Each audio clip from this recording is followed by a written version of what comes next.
But when you really think about the value creation that happens, it's, AI is the next internet boom, right? And think about the value creation that can happen in a very short period of time. What Leo means to me, and I know I kind of every year I post a vision about Leo, and we're coming up to the end of the year, so I'm gonna have to update my vision statement on these things. By the way, I just saw Ray Montreal, who is a big Thorchain user out there, asked Rafiki based on the wise monkey in The Lion King. He indeed is. So Rafiki, I actually was watching. I think when we came up with the name of Rafiki, I was watching that Mufasa Lion King movie.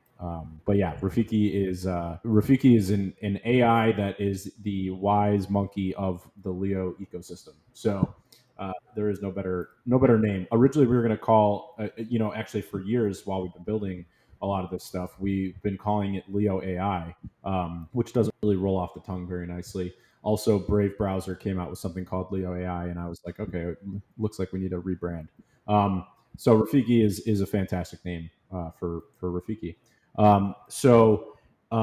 Anyways, I was saying the vision of the Leo ecosystem, it really evolves every year.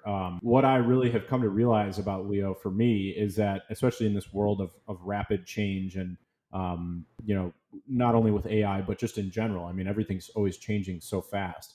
What Leo is to me is a kind of like a sandbox. It's a playground to be the everything business, right? Like you've got the Leo token, which represents really ownership in the entire economy that is Leo. But Leo is really its own economy of many different business ideas and businesses and community members and ideas that are converging.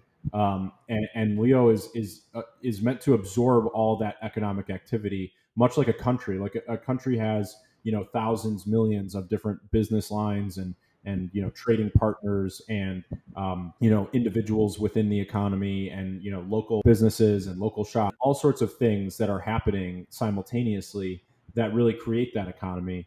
And I've started to look at Leo much more as an economy as opposed to a project or a crypto project or something like that. I really believe it is like its own sovereign economy at this point.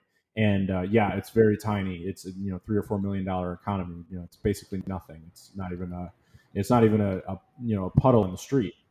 But as we grow these things and we're growing many things on many fronts, they're all designed with one core idea in mind, which I've talked about, which is net economic inflows. And if you want to build a successful economy, you need to have positive net economic inflows, which basically just means you need more money coming in than is going out.